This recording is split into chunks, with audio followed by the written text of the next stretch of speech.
Hey, story time. Here's how I got into cooking. For as long as I can remember, I wanted to be an architect. I was always really good at art and math. I was lucky enough to go to a high school that offered architecture classes to juniors and seniors, but I stunk at everything else.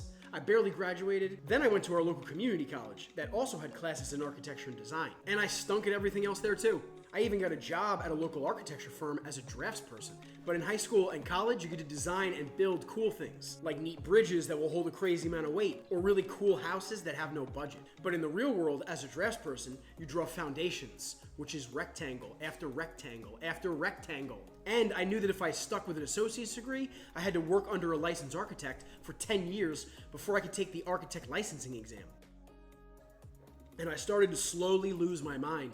But the good news is, I think they realized it because after a little while, they fired me. And during that time, I did what I needed to do. I worked at some golf courses, I worked at some pizzerias, I even installed car stereos and remote starters, which was a ton of fun. But as luck would have it, my father's best friend, who also owns a deli, had recently lost his reliable full-time employee. He's known me my entire life, so he said to me, "I know I can trust you with keys, so why don't you come to work and I'll teach you how to cook." It sounded like a good change, so that's what I did. And I realized after a short period of time that there was math, there was art. The money wasn't as good, but it was the opposite of being in a cubicle, and I absolutely loved it. So I worked there for a little while, and after a bit, he started. "You're really good at this," he would say. "You can do this," he would say. "You can't work at a deli for the rest of your life. You should go to culinary school," he would say. "It will change your life." And he started to push me out of the deli. He went to culinary school and spent his entire professional career in the food industry. And you want to talk about good leadership? So I made the decision. I applied to the Culinary Institute of America.